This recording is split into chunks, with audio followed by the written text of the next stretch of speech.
Hello friends, कैसे हैं आप लोग। आवाज़ आ रही मेरी आप लोगों को। देखिए, एमपी सेट को लेकर के मैंने कुछ स्पेशल सेशंस लिए हैं। अगर आपने उनको नहीं देखा है तो ज़रूर देखिएगा। और मैंने सबसे पहले जो सेशन डाला था वो ये डाला था कि एमपी सेट की प्रिपरेशन कैसे करना है।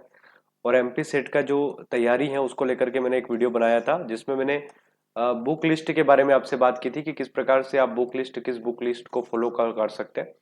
तो वो आपको मिल जाएगी। इसके अलावा मैंने एक पीवाईक्यू फर्स्ट पेपर के जो पीवाईक्यू है, फर्स्ट पेपर सबके लिए कॉमन होता है। तो उसमें जो है मैंने पीवाईक्यू आपके करवाए हैं। और अगला जो सेशन मैंने अपलोड किया था वो सेट के लिए यूनिट 9 का किया था। यूनिट 9 जो है आप लोग बहुत अच्छे से रिस्पॉन्स उस पर किए हैं। और यूनिट 9 का पार्ट फर्स्ट मैंने अपलोड कर दिया था। वैसे तो वो काफ़ी हद तक लगभग 60-70% उसमें चीज़ें मैंने करवा दी है। अब जो बचा हुआ पार्ट है वो मैं अपलोड कर रहा हूँ। और इसमें आपकी ये वीडियो देखने के बाद आप 100% यूनिट 9 के लिए श्योर हो सकते हैं कि आपने जो है यूनिट 9 का प्रिपरेशन कर लिया है। अब आपको यूजीसी नेट में आए हुए सारे क्वेश्चंस लगा लेना है। और सेट के क्वेश्चंस तो मैंने करवा ही दिए हैं। तो जो पर्यावरण वाले क्वेश्चन हैं एमपी सेट में जो मैंने करवाए हैं, मैंने पूरा पेपर करवाया है। तो उसमें से पर्यावरण पर्यावरण के क्वेश्चंस भी मैंने करवा दिए हैं। तो वो आप देख लीजिएगा कि कैसा पेपर एमपी सेट पूछता है। मैंने 22 का भी पूरा पेपर सोल्व करवाया है, 24 का भी करवाया है, और 2018 का एक शिफ्ट भी मैंने करवा दिया है जो ऑनलाइन पेपर भी हो चुका है। पहले 17-18 में ऑनलाइन होता था, अभी ऑफलाइन होने लगा है। तो यूनिट 9 का ये सेकंड पार्ट आप जब देख लोगे तो आप पूरी तरह से इस पूरी यूनिट को कंप्लीट कर लोगे। इसके बाद आप कमेंट सेक्शन में बताओगे कौन सा यूनिट आपको करना है। ठीक है, क्वेश्चंस मैं करवा दूंगा। खैर, यूजीसी नेट के क्वेश्चंस आप अलग अलग साइट्स पर जाके चेक कीजिएगा, पर्यावरण के कैसे प्रश्न वहां से पूछे गए। ये सारे टॉपिक्स मैंने करवा दिए हैं। तो मैं सीधे उस टॉपिक्स पर आ जाता हूँ जहां से हमने अपनी बात को पहले पार्ट में खत्म किया था। तो मैंने सारी चीजें आपकी करवा दी इकोलॉजी इन्वायरमेंट के बारे में। तो जो नया स्टूडेंट जुड़ रहा है क्लास से, वो पूरी सेशन को पहले पार्ट को देखे, उसके बाद ही सेकंड पार्ट को देखे। प्लेलिस्ट आपको एमपी सेट के नाम से मिल जाएगी। यहाँ तक हमने वन्य जीव संरक्षण वगैरह के बारे में सब बात कर ली थी। आप लाइन टू लाइन देखेंगे क्लास को तभी समझ में आएगी। बीच में से उठ के आएंगे और ये पार्ट देख लेंगे, वो नहीं देखेंगे तो आपको कुछ भी सूझ नहीं पड़ेगी, है ना। तो अगर आपको देखना है तो आप लाइन से देखिए। यूनिट 9 का ये पार्ट है, पार्ट नंबर सेकंड। इसके पहले पार्ट फर्स्ट डाल चुका हूँ, लिंक डिस्क्रिप्शन में मिल जाएगी, या आप प्लेलिस्ट में जाके चेक कर सकते हैं। ये सारे आपको याद करना है और आई होप आपने याद कर लिया होगा। चलिए पार्ट सेकंड शुरू करते हैं। आज का जो टॉपिक है वो शुरू होता है प्रदूषण से। ये आपके सिलेबस में है, और सिलेबस के अकॉर्डिंग, पाठ्यक्रम के अकॉर्डिंग ही मैं क्लास ले रहा हूँ। मेरे द्वारा कोई भी ऐसी चीज आपको नहीं बताई जाएगी जो पाठ्यक्रम के बाहर की होगी। तो मेरा काम यह है कि पाठ्यक्रम में जो दे रखा है वो आपको पढ़ाना। तो सबसे पहले आज के इस टॉपिक की हम शुरुआत करते हैं पोल्यूशन से। आपके सिलेबस में दे रखा है पोल्यूशन। पोल्यूशन क्या होता है, पोल्यूशन कितने प्रकार के होते हैं, और पोल्यूशन में क्या क्या चीजें होती हैं। देखिए क्या होता है नेचर के अंदर, पर्यावरण के अंदर, जब धूल धुआं या कोई भी ऐसा चीज जो एटमॉस्फेयर को गंदा करता है उसको हम प्रदूषण कहते हैं, पोल्यूशन कहते हैं। अब पोल्यूशन बहुत सारी तरह का हो सकता है। जैसे कि हवा में अगर कुछ मॉलिक्यूल्स आपके आ गए हैं जो आपके शरीर पर हानिकारक प्रभाव छोड़ते हैं, तो हम उसे एयर पोल्यूशन कह देंगे, जैसे कि अभी दिल्ली में हो रहा है।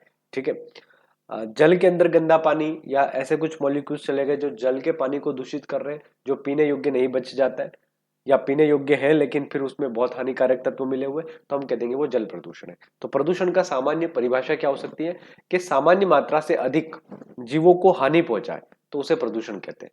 पर प्रदूषण की एक ही मात्र शर्त है कि वो आपको हानि पहुंचाएगा, वो पोल्यूशन है। कोई भी चीज अगर आपको हानि पहुंचाती है तो वो पोल्यूशन है।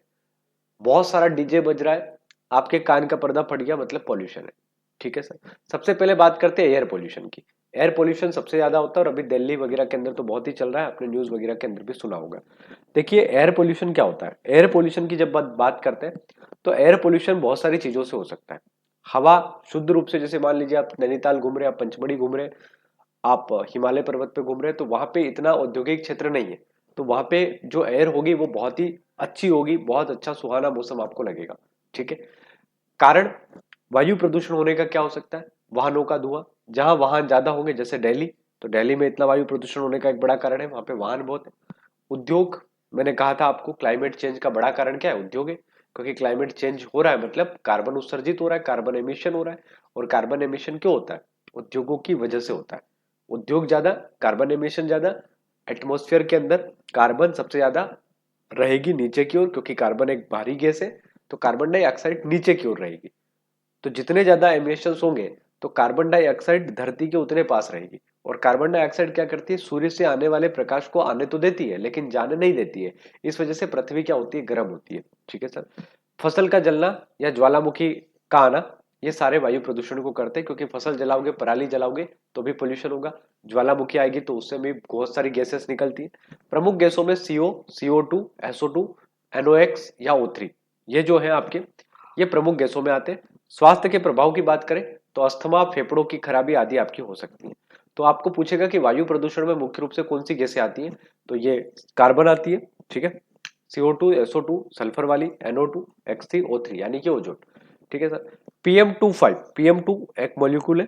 PM2 2.5 जो है सबसे खतरनाक कण है, क्योंकि फेफड़ों की गहराई तक आपको मिलता है। तो दिल्ली के अंदर जो वो पोल्यूशन हो रहा है ना, उसका बड़ा कारण 2.5 का होना है ना। तो PM2.5 एक जो है तत्व है, जो कण है, जो एयर के अंदर आसानी से मिल जाता है, जो आपके शरीर को जो है ज्यादा प्रभावित करता है। जल प्रदूषण होता है, वाटर पोल्यूशन। वाटर पोल्यूशन में क्या होता है भाई, वाटर पोल्यूशन में आप नाली का पानी, आपके घर का पानी नदी में जा रहा है, औद्योगिक बहाव, केमिकल्स जो है उद्योगों से निकल रहा है वो पानी जा रहा है, प्लास्टिक का कचरा अंदर जा रहा है पानी के अंदर। जैसे मैं वापस से दिल्ली का एग्जांपल दूंगा, दिल्ली की यमुना नदी देखिए कितनी गंदी है।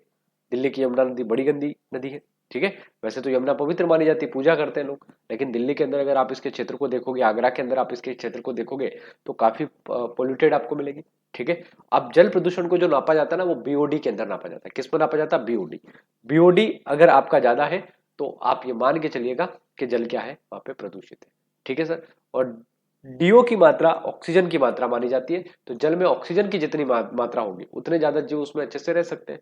अगर जल में ऑक्सीजन की मात्रा है तो वहां की मछलियां भी मर जाएगी, वहां पानी के अंदर रहने वाले जीव भी मर जाएंगे।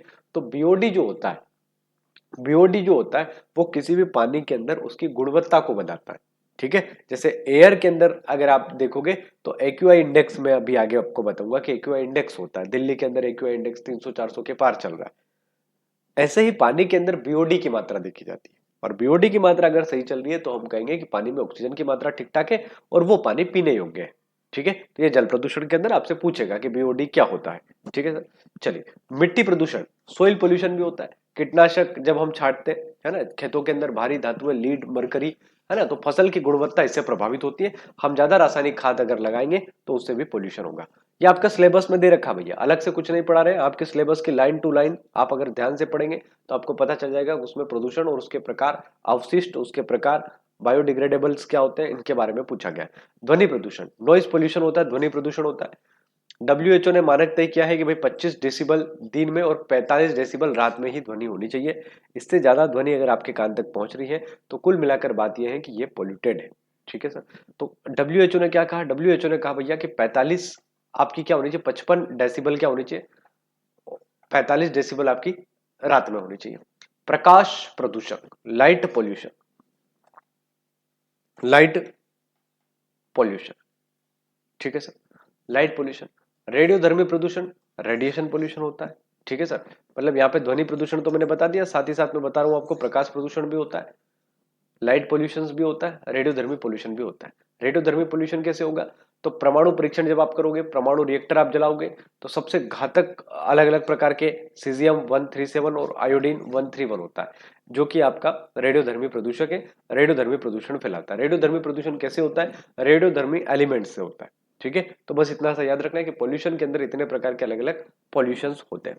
अब पोल्यूशन करने वाली जो गैसेस है उसमें जो गैस आती है सबसे इंपॉर्टेंट है वो कार्बन डाइऑक्साइड आती है, CO2। ये सबसे पोल्यूशन फैलाने वाली गैस है। ये मानव जनित ग्लोबल वार्मिंग में सबसे ज्यादा बड़ा योगदान देती है। अब मैं यहाँ पे जितने भी गैसेस आपको नीचे बता रहा हूँ ये सारी की सारी ग्लोबल वार्मिंग के लिए जिम्मेदार है, पृथ्वी के उष्मन के लिए जिम्मेदार है। तो आपसे प्रश्न पूछा जाएगा कि निम्नलिखित में से कौन सी गैस ग्लोबल वार्मिंग गैस नहीं है, तो आपको बताना पड़ेगा कि ये वाली गैस ग्लोबल वार्मिंग गैस नहीं है, बाकी गैस ग्लोबल वार्मिंग है। तो लाइन से आप पढ़िए कौन कौन सी गैस ग्लोबल वार्मिंग करती है। ग्लोबल वार्मिंग का मतलब क्या होता है, ग्लोबल वार्मिंग का मतलब होता है कि ये आपका अर्थ है, ये आपका अर्थ है, इस अर्थ पर ये आप रहते हो, ये आप रह रहे हो, है ना, ये आप। अब जब आप हो तो सन से कोई ना कोई लाइट आप तक पहुंच रही होगी, भाई सन भैया ने आप तक कोई लाइट पहुंचाई होगी, यहां तक लाइट आ रही होगी। अब मैंने आपको ये कहा कि आपके एटमॉस्फेयर में बहुत सारी गैसेस हैं, आपके आसपास बहुत सारी गैसों के मॉलिक्यूल्स हैं, बहुत सारी गैसें आपके आसपास इधर घूम रही है। अब कुछ गैसें होती ऐसी होती जो बहुत हल्की होती तो वो बहुत ऊपर मिलेगी, कुछ गैसें ऐसी जो बहुत भारी हैं वो बिल्कुल नीचे मिलेगी, भारी चीजें हमेशा नीचे होती है। तो आपके आसपास एटमॉस्फेयर में वो गैसें होती है ज्यादातर जो भारी होती है। और जब वही गैस किसी स्थान से आपको और ज्यादा मिल जाए तो वो और बढ़ जाएगी भाई। फैक्ट्री लग गई आपके गांव के पास, पहले से पोल्यूशन था, अब बहुत पोल्यूशन हो गया, इतना पोल्यूशन हो गया, लो ये फैला दिया। क्या हो रहा है, कार्बन ज्यादा आ गया है। और जब कार्बन ज्यादा आ गया तो सन की लाइट आ तो जाएगी, जा नहीं पाएगी। और जब जा नहीं पाएगी तो पृथ्वी के पास ही रुक जाएगी, गर्मी ज्यादा बढ़ जाएगी। इसे ही ग्लोबल वार्मिंग कह रहे हैं। तो ग्लोबल वार्मिंग सबसे ज्यादा कार्बन डाइऑक्साइड करती है, बाकी गैसेस भी करती है, लेकिन सबसे ज्यादा उत्तरदायी कौन है, कार्बन डाइऑक्साइड। तो सबसे बड़ा कार्बन डाइऑक्साइड योगदान देता है। क्यों देता है कार्बन डाइऑक्साइड, तो मैंने आपसे कहा है भारी गैस है, नीचे रहती है, इस वजह से ऐसा होता है। मानव जनित ग्लोबल वार्मिंग में सबसे बड़ा योगदान इसका है। जीवाश्म ईंधन जलाने से, कोयला जलाने से, पेट्रोल जलाने से, डीजल जलाने से, यानी कि गाड़ियों से, और वनों की कटाई से। वनों की कटाई करोगे तो क्या होगा भाई, वही एग्जाम्पल है यार, वनों की कटाई कर दोगे तो जो कार्बन है उसका एमिशन जो हो रहा था उसको अवशोषित करने वाली ऑक्सीजन ही नहीं रहेगी। अगर पेड़ पौधे नहीं रहेंगे तो कार्बन की मात्रा बढ़ती जाएगी। हम कहते हैं ना पौधारोपण करो, हर अपने जन्मदिन पर, जैसे शिवराज सिंह जी अपने जन्मदिन पर पौधा लगा देते हैं। जन्मदिन पर क्या डेली लगाते हैं वो तो, क्यों भाई ऐसा क्यों, हर व्यक्ति पौधारोपण क्यों करवाता है, एक पेड़ माँ के नाम से अभियान चलाते हैं। कारण है, कारण यह है कि कार्बन का एमिशन अगर हमें कम करना है तो हमारे पास सबसे बड़ा हथियार जो है वो है फॉरेस्ट। जितना अच्छा फॉरेस्ट होगा उतना अच्छा कार्बन का उत्सर्जन हम कर वो अवशोषण कर पाएंगे और कार्बन की मात्रा कम कर पाएंगे। इसीलिए कोई भी फैक्ट्री अगर लगती है ना तो गाइडलाइन ये कहती है भारत सरकार की कि उसको उतने एकड़ में पौधारोपण करना पड़ेगा, उस फैक्ट्री के आसपास आपको पौधा लगाना पड़ेगा, क्योंकि आप कार्बन का एमिशन कर रहे हो। और जब आप कार्बन का एमिशन कर रहे हो, कार्बन को उत्सर्जित कर रहे हो, तो उस कार्बन को कम भी करने का आपको प्रयास करना पड़ेगा। ठीक है, चलिए। तो जीवाश्म ईंधन, कोयला, पेट्रोल, डीजल, वनों की कटाई और उद्योग, इन सबसे कार्बन बढ़ती है। तो आपसे कोई पूछ ले कि ग्लोबल वार्मिंग में सबसे ज्यादा योगदान कौन देता है, तो CO2 देती है। क्यों देती है, कारण मैंने बता दिया। ठीक है सर, ग्लोबल वार्मिंग फर्स्ट एक मानक पे चलती है, यानी कि फर्स्ट पे। मिथेन की बात करें, CH4 इसका फॉर्मूला होता है, CH4 मिथेन, है ना। पेपर में CH4 CO2 ऐसे लिखा होता है, तो आपको फॉर्मूला पता होना चाहिए, क्योंकि वो पूछेगा बताइए इनमें से कौन सी ग्लोबल वार्मिंग गैस नहीं। ऑक्सीजन भी ऑप्शन में होता है। ठीक है, तो CO2 28 गुना अधिक शक्तिशाली ग्रीन हाउस गैस। ठीक है, ये किससे, CO2 से अधिक शक्तिशाली, लेकिन ये थोड़ी सी क्या रहती है, पर रहती है। धान के खेत में से निकलती है। पशु जो है, गाय और जो भैंस है, वो जब जुगाली करते हैं तो मीथेन गैस निकलती है। कूड़ा जो कचरा सड़ जाता है उससे मीथेन गैस निकलती है। गैस रिसाव वातावरण में कम मात्रा लेकिन प्रभाव बहुत ज्यादा। ठीक है, क्योंकि इस गैस की मात्रा कम होती है लेकिन थोड़ी सी गैस की मात्रा प्रभाव बहुत डालती है। तो जो मीथेन गैस है ना, मीथेन गैस एक प्रकार की ग्लोबल वार्मिंग गैस है, ज्यादा प्रभाव डालती है लेकिन इसकी मात्रा कम होती है, जबकि CO2 की मात्रा ज्यादा होती है और वो नीचे पाई जाती है। ठीक है, मीथेन भी नीचे मिलेगी लेकिन CO2 के मुकाबले कम। नाइट्रस ऑक्साइड की बात करते हैं, N2 nitrous oxide. Nitrous oxide भी एक क्या है, ग्लोबल वार्मिंग गैस है, CO2 से 265 गुना शक्तिशाली है। ठीक है सर, नाइट्रोजन उर्वरक जीवाश्म ईंधन से निकलती है, औद्योगिक गतिविधियों से निकलती है नाइट्रस ऑक्साइड। अब मैं CO2 से इतनी खतरनाक क्यों कह रहा हूं, क्योंकि भाई CO2 बहुत नीचे मिलती है, इसलिए वो कम होते हुए भी नुकसान ज्यादा कर रही है। ये ज्यादा खतरनाक है लेकिन इनकी मात्रा इतनी होती नहीं है। ठीक है, चलिए।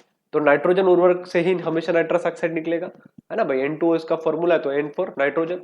ठीक है, जीवाश्म ईंधन जलाओगे तो निकलेगी औद्योगिक गतिविधियां। ओजोन परत को भी ये नुकसान पहुंचा देती है, तो नाइट्रस ऑक्साइड से नुकसान किसको हो जाता है, ओजोन को भी होता है। ठीक है, तो ओजोन को भी ये क्या करती है, नुकसान देती है। अब O3 ओजोन, ओजोन खुद भी एक क्या है, ग्लोबल वार्मिंग गैस है। ओजोन कहाँ मिलती है, हमने पढ़ा समताप मंडल में मिलती है, पहले पार्ट में।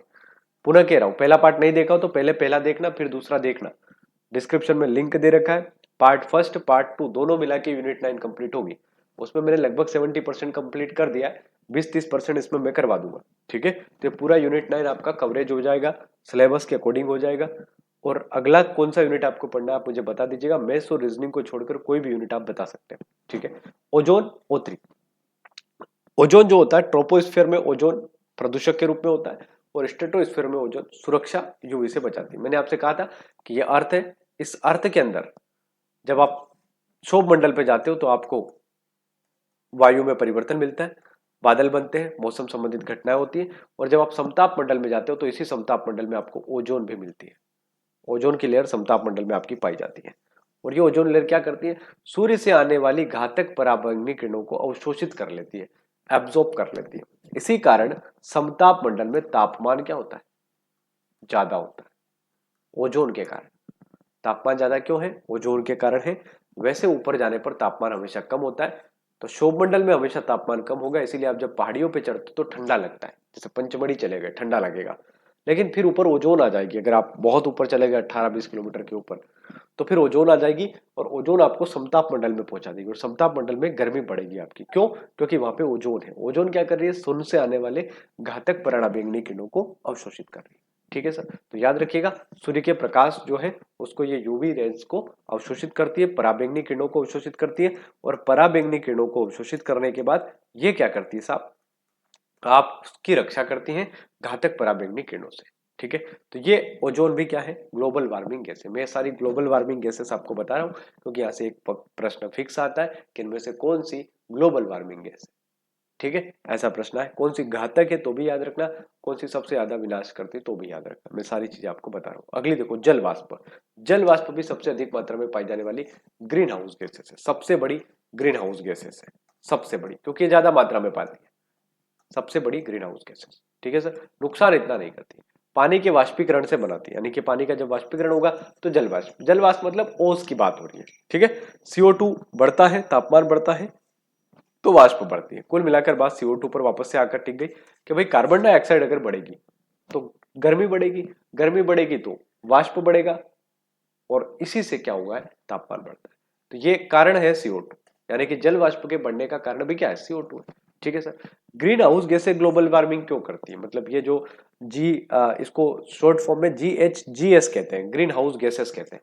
और ये ग्रीन हाउस गैसेस ही ग्लोबल वार्मिंग क्यों करती है, क्योंकि क्या होता है कि ये सारी गैसेस ग्लोबल वार्मिंग इसलिए करती है, ग्लोबल वार्मिंग का मतलब होता है गर्म कर देना ग्लोब को, पृथ्वी को, ग्लोबल वार्मिंग। सूर्य से आने वाली ऊर्जा को ये अंदर आने देती है। आपने ऐसे डोर देखे हैं जिसमें बाहर से अंदर दिखाई देता है या अंदर से बाहर, घर में आमतौर पर ऐसे डोर होते हैं जिसमें अंदर से बाहर दिखता है, बाहर से अंदर नहीं दिखता है ना, ऐसे डोर होते हैं। तो होता क्या है कि सन जब अपनी प्रकाश की किरणों को छोड़ता है पृथ्वी की तरफ, तो ये गैसेस क्या करती हैं, सन को आने देती है कि आ जा भाई, तेरा इंतजार था। अब सन आ गया, सन की लाइट आ गई, लेकिन सन की लाइट को जाने नहीं दे रही है, अब्जॉर्ब कर लिया, गर्म हो गया भैया। अरे भाई, आपको किसी ने चांटा जड़ दिया, पिताजी ने, आपका गर्म दिमाग तो भैया अपन भी लगा दो एक, लगा सकते हो, नहीं लगा सकते, गुस्सा आ रहा है ना, मतलब ऐसा लग रहा होगा कि आज तो भैया ठीक है। और ऐसा कभी नहीं किया होगा आपने, मुझे लगता है आप प्रोफेसर बनने वाले हो तो सब सीरियस स्टूडेंट होंगे, कोई ऐसा नहीं होगा जिसने ऐसा उल्टा काम कर दिया होगा। मैं सन को समझा रहा हूँ, तो सन योर फादर। ठीक है, सन लाइट दी, पहुंची आप तक, रिप्ले नहीं हो रहा है, गर्मी पड़ रही है आपके अंदर, ये अर्थ के साथ हो रहा है। तो इसी वजह से उस गर्मी के बढ़ने से अलग अलग चीजें फिर आप करते हो। आप उस बात का गुस्सा छोटी बहन पे निकालोगे, आप उस बात का गुस्सा खाना नहीं खा के निकालोगे, आप उस बात का गुस्सा घर से बाहर जाके लेट आने पर निकालोगे। यही ग्लोबल वार्मिंग है। जब पृथ्वी पर सनलाइट आती है तो गर्मी बढ़ती है, और वो गर्मी क्या करती, फिर अलग अलग इफेक्ट दिखाती है। जलवायु परिवर्तन होता है, बर्फ पिघलती है, बाढ़ आना शुरू होती है, पृथ्वी पर टेम्परेचर 50 डिग्री के ऊपर चला जाता है बहुत सारे महाद्वीपों में। इतनी ज्यादा गर्मी लगती है, आपको लगेगा कि भाई आज तो फाइल निपट ही जाएगी, एसी कूलर काम करना बंद कर देता है। ये सारी क्लाइमेट चेंज के इफेक्ट है, और ये सब किसके कारण हो रहा है, ग्रीन हाउस गैसेस के कारण हो रहा है। ठीक है, लेकिन पृथ्वी पर वापस भेजी गई ऊष्मा को बाहर नहीं आने देती, और इसी फंसी हुई ऊष्मा से तापमान बढ़ता है, और इसे हम ग्रीन हाउस प्रभाव कहते हैं। तो क्लाइमेट चेंज आपके टॉपिक में है, क्लाइमेट चेंज पूछेगा, क्लाइमेट चेंज में कौन कौन सी गैसें योगदान देती हैं, क्लाइमेट चेंज क्या होता है, इससे क्या क्या प्रभाव पड़ता है, और कौन कौन से सम्मेलन हमारे हुए हैं। तो पहले पार्ट में सारे सम्मेलन बता चुका हूँ, सारे कन्वेंशन बता चुका हूँ, एजेंडा 21 हुआ है, जो भी चीजें हमने की अभी तक क्लाइमेट चेंज के लिए, सब पहले पार्ट में समझा चुका हूँ। ठीक है, तो पहले पार्ट और सेकंड पार्ट को जोड़ के ही पढ़ना है, क्योंकि पहले और सेकंड का सीधा सीधा संबंध एक दूसरे से। ठीक है, इस बात को आप ध्यान रखिएगा। चलिए, परीक्षा के लिए क्या फैक्ट आपके लिए हो सकते हैं, तो सबसे अधिक पाए जाने वाली ग्रीन हाउस गैस कौन सी, सबसे अधिक मात्रा में, सबसे ज्यादा मात्रा किसकी है? जल वाष्प की ज्यादा पाई जाती है। भाई जल वाष्प बहुत ज्यादा होता है लेकिन इतना नुकसान नहीं करती है, पर हाँ ये भी ग्रीन हाउस गैस। ठीक है, मानव गतिविधियों से सबसे ज्यादा कौन उत्सर्जित होती है? तो CO2। भाई मानव सबसे ज्यादा क्या उत्सर्जित करता है? CO2। मानव फैक्ट्री लगाएगा CO2, मानव बाइक चलाएगा तो CO2 निकलेगी, मानव कार चलाएगा तो CO2 निकलेगी, मानव मानव कोयला जलाएगा, बिजली बनाएगा तो CO2 निकलेगी। तो मानव जनित सबसे ज्यादा CO2। सबसे शक्तिशाली कौन सी है? तो SF6 है ना, और इसे सल्फर हेक्साफ्लोराइड कहते हैं। इतनी आसानी से उपलब्ध नहीं है। वातावरण में सबसे तेज बढ़ती है कौन? CO2, क्योंकि हर जगह मौजूद है भाई, इसलिए सबसे तेजी से बढ़ती है। ठीक है सर।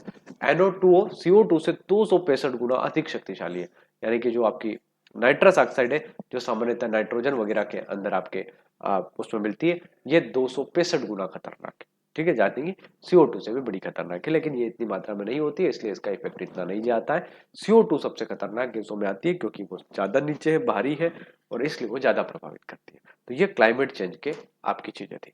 अब मैं आपको AQI इंडेक्स की बात करता हूँ। एयर क्वालिटी इंडेक्स कहते हैं इसको। आपके फोन में भी, अगर आप मोबाइल अच्छे से चलाना जानते हैं तो आपके फोन में भी AQI इंडेक्स होगा। आप अपने यहाँ का AQI इंडेक्स चेक करेंगे आज कि भाई कितने AQI इंडेक्स पे आप रहते हैं। AQI index air quality index है जो बताता है कि आपके यहाँ की वायु कितनी प्रदूषित है। दिल्ली के फोटो, दिल्ली की सरकार और तमाम सरकारें जो दिल्ली में राज कर रही हैं, कर चुकी हैं, सबके ऊपर एक ही आरोप लगा कि आपने दिल्ली को पोल्यूशन में डाल दिया। दिल्ली का पोल्यूशन दिल्ली की पॉपुलेशन की वजह से, दिल्ली की गतिविधियों की वजह से, दिल्ली के लोगों की वजह से, और ये पोल्यूशन का जो बड़ा कारण है वो वहां की गतिविधियां हैं, इंडस्ट्रियल एरिया है, वहां की आबादी है। ठीक है, एयर क्वालिटी इंडेक्स में AQI रेंज की अगर बात करें, वायु गुणवत्ता की बात करें, तो स्वास्थ्य के प्रभाव की बात करें, सबसे अच्छा जो AQI इंडेक्स होता है, अगर आपके गांव का, आपके शहर का AQI इंडेक्स 0 से 50 के मध्य है, इसका मतलब आप बहुत ही स्वच्छ जगह पर रहते हैं, कोई जोखिम आपको लेने की आवश्यकता नहीं है। सामान्यतः ये AQI इंडेक्स आपको कहाँ मिलता है? पहाड़ों में मिलता है, जहाँ कम गतिविधियां, नेचुरल, केरल वगैरह के आसपास आप जाओगे तो 0 से 50 कोई जोखिम नहीं है। संतोषजनक आपको जोड़ी बनाने को पूछ सकता है। संतोषजनक मतलब 51 से 100। 51 से 100 की बात करोगे तो सामान्य है। यह संवेदनशील समूह को हल्की समस्या हो सकती है, यानी कि जो पहले से बीमार लोग हैं, जिनको सांस की दिक्कत है, उनके साथ बड़ी दिक्कत इसमें हो सकती है। 51 से 100 आपके गांव या आपके शहर का लगभग इतना ही होगा। फिर मॉडरेट आता है, मॉडरेट पोल्यूटेड 101 से 200 स्वीकार्य है। इसमें आपको स्वीकार करना पड़ेगा कि भाई पोल्यूशन हो रहा है। ठीक है, सांस अस्थमा वाले लोगों को दिक्कत है। पुअर बहुत खराब 201 से 300। ठीक है, अच्छे बड़े शहरों का यही होता है। अस्वस्थ, सांस की समस्या, आंखों में जलन होती है। वेरी पुअर, अभी दिल्ली का लगभग इसके आसपास चल रहा है। गंभीर स्तर में है एक्यूआई इंडेक्स। अस्थमा मरीजों को गंभीर खतरा इससे हो सकता है। और एक है गंभीर 401 से 500 के बीच में। दिल्ली का एक बार इतना भी जा चुका है, सबसे खतरनाक। स्वस्थ लोगों को भी गंभीर प्रभाव इसका देखने को मिलता है, अस्पताल जाने तक की नौबत आ सकती है। तो ये एक्यूआई इंडेक्स है जो एयर की क्वालिटी को बताता है कि एयर की कितनी क्वालिटी आपके यहाँ पे कैसी है। हो सकता है आपको जोड़ी बनाने को ये पूछ ले, तो ये डेटा आप एक फिगर में अपने दिमाग में बिठा लें। ठीक है सर, मैंने आपको ध्वनि प्रदूषण के बारे में बताया था, तो ध्वनि प्रदूषण में भी कुछ अलग अलग पैरामीटर है कि भाई अगर सामान्य बातचीत होगी तो वो 20 से 30 डेसिबल के अंदर की होती है। यानी कि सामान्य बातचीत, अगर आप किसी से हल्की हल्की आवाज में बात कर रहे हो तो 20 से 30 डेसिबल की बात होती है। अगर आप साधारण बातचीत कर रहे हो, नॉर्मल जैसे मैं आपको पढ़ा रहा हूं, तो सामान्य रूप से 50 से 60 डेसिबल के आसपास की बातचीत है। ट्रैफिक हॉर्न जो बजते हैं वो 70 से 85 डेसिबल तक, लाउड स्पीकर 90 से 110, और जेट विमान जो होते हैं ना, जेट जो एरोप्लेन उड़ के जाते हैं, वो 140 डेसिबल की ध्वनि तीव्रता दिखाते हैं। ठीक है, मानव कान में जो दर्द की सीमा, मतलब मानव कान के जो सीमा है सुनने की, वो 120 से 130 डेसिबल के आसपास होती है। ठीक है, तो ये चीजें आपको याद रखना है। कान जो आपका है 0 से 25 डेसिबल तक की ध्वनि को सामान्य रूप से सुन सकता है ना। सामान्य मतलब नॉर्मली अगर कोई बातचीत कर रहा होगा 25 डेसिबल तक की, तो आपके कान तक वो पड़ जाएगी। ठीक है, अगर ग्रेटर देन 85 है, यानी कि 85 डेसिबल से ज्यादा है। डेसिबल क्या होता है? ध्वनि की तीव्रता को मापना होता है। जो पहली बार सुन रहे ध्यान रखें, डेसिबल एक इकाई है जिसमें हम ध्वनि की तीव्रता को मापते हैं। ठीक है, तो श्रवण क्षमता को स्थायी नुकसान पहुंचाती है। और 120 से 130 डेसिबल में पेन थ्रेशोल्ड होता है, यानी कि दर्द की सीमा है, इससे ज्यादा होगा तो दर्द होने लगेगा। WHO के अनुसार 24 घंटे में 70 डेसिबल के ऊपर ध्वनि स्वास्थ्य के लिए हानिकारक होती है। ये फिगर अपने थोड़ा सा ध्यान रखना, ठीक है सर।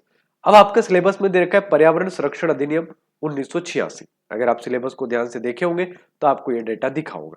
पर्यावरण संरक्षण अधिनियम 1986 1986। बाकी सारे अधिनियम भी मैंने पढ़ा रखे। अगर आप फर्स्ट पार्ट आपने नहीं देखा है तो आप फर्स्ट पार्ट को जरूर देखिएगा। मैं आपको थोड़ा सा ऊपर ले जाके बता भी देता हूँ कि मैंने क्या क्या पढ़ा दिया भाई, ठीक है। ये पूरा जो आपका है, इसमें जो अलग अलग आपके कन्वेंशन है, रियो कन्वेंशन है, या जितने भी चीजें आपने आपके सिलेबस में देखी, बैसल रामसर कन्वेंशन, ये सब मैंने पार्ट ए में पढ़ाया है। ये पूरा पार्ट ए का ही डाटा है जो मैं बड़ा अच्छे से बायोम वगैरह, परिस्थितिकी तंत्र, इकोसिस्टम, खाद्य श्रृंखला और इन सारी चीजों को बहुत अच्छे से पढ़ा चुका हूँ, ठीक है। तो फर्स्ट पार्ट आपने जरूर देखा होगा, ऐसी मुझे उम्मीद है। और अगला पार्ट जो है उसके भी आप कमेंट करेंगे। ये पार्ट अभी खत्म नहीं हुआ, मैं इसको आगे लेकर चलता हूँ। मैं बस आपको बता रहा था कि जो जो सिलेबस में है वो सारी चीजें लगभग मैंने कंप्लीट किया। अपन बात करते हैं पर्यावरण संरक्षण अधिनियम 1986 की, एनवायरमेंट प्रोटेक्शन एक्ट 1986। भारत का सबसे व्यापक पर्यावरण कानून है, सबसे बड़ा पर्यावरण कानून है, पर्यावरण के लिए इसको बनाया गया है पर्यावरण कानून। यह अधिनियम भोपाल गैस त्रासदी के बाद आया था। भोपाल में गैस त्रासदी हुई थी, आपको पता है 1984 में। मिक गैस का रिसाव हुआ था, मिथाइल आइसोसाइनेट गैस का रिसाव हुआ था। और मिथाइल आइसोसाइनेट गैस का जब रिसाव हुआ था तो 1984 में के बाद 1986 में इस कानून को लाया गया, व्यापक पर्यावरण के प्रभाव को देखते हुए। केंद्र सरकार ने व्यापक अधिकार दिए गए पर्यावरण को कंट्रोल में रखने के लिए, प्रदूषण रोकने के लिए, नियंत्रित पर्यावरण की रक्षा करने के लिए। सारे एक्ट मैंने पढ़ा दिए। जल प्रदूषण एक्ट क्या होता है उसके बारे में पूरी टेबल मैंने आपको दे दी है, कंटेंट आपको दे दिया पूरा का पूरा। आप चाहो तो इसके नोट्स बना सकते हो। रिकॉर्डेड सेशन ही मैं डालता हूँ, लाइव नहीं लेता हूँ क्योंकि समय नहीं रहता है, ऑफिस के वर्क रहते हैं बहुत सारे, क्लासेस मेरी ऑलरेडी बहुत सारी एकेडमी में रहती है, तो समय की अपनी सीमा है। इस वजह से मैं चीजों को अपने समय अनुसार रिकॉर्ड कर लेता हूँ और फिर आपके साथ शेयर कर देता हूँ, ठीक है सर। चलिए, पर्यावरण से संबंधित ये रिकॉर्ड मैं आज ही कर रहा हूँ और आज ही इसको अपलोड भी अभी कर दूंगा, ठीक है। पर्यावरण से संबंधित सभी कानूनों को एक साथ समन्वित करने के लिए पर्यावरण संरक्षण अधिनियम हम लेकर आए। इसकी जो धारा 3 है, यानी कि 1986 का जो एक्ट है, इसकी धारा 3 में कुछ व्यापक चीजें दे रखी है। धारा 3 क्या कहती है इसकी धारा 3 कहती है कि पर्यावरण की गुणवत्ता को सुरक्षित और सुधार करने के लिए केंद्र सरकार काम कर सकती है। प्रदूषण के मानक तय कर सकती है। एक्यूआई इंडेक्स जैसे तय किया कि भाई इतना एक्यूआई इंडेक्स खराब होगा, इतना अच्छा होगा, ये केंद्र सरकार के हाथ में है। उद्योग प्रक्रिया को संचालित कर सकती है, उन पर प्रतिबंध लगा सकती है। अगर पर्यावरण के पैरामीटर्स का सही से फॉलो आप नहीं करोगे, पालन नहीं करोगे, तो सरकार आपकी कंपनी को, फैक्ट्री को सीज कर सकती है। पर्यावरण में आपातकाल की घोषणा कर सकती है, पर्यावरण सुरक्षा के नियम बना सकती है और पर्यावरण अध्ययन और अनुसंधान का निरीक्षण कर सकती है। तो अलग अलग जो है काम आपके 1986 के इस अधिनियम में दे रखे। धारा 10 इसी अधिनियम की है, धारा 10।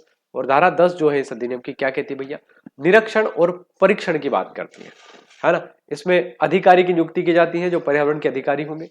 किसी भी उद्योग में प्रवेश कर निरीक्षण कर सकते हैं, नमूने ले सकते हैं कि भाई पर्यावरण के अनुसार आपकी चीजें सही चल रही है नहीं।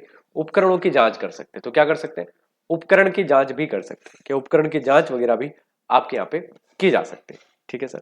दंड और दायित्व है, पेनल्टीज इसमें लगती हैं। सेक्शन 15 अत्यंत महत्वपूर्ण है। इसमें दंड के प्रावधान है। दंड के क्या प्रावधान है, कानून के उल्लंघन पर 5 वर्ष तक की कारावास है, कि 5 साल तक, 5 वर्ष तक की जो कारावास होगी वो आपको हो सकती है। आप पर जुर्माना लग सकता है।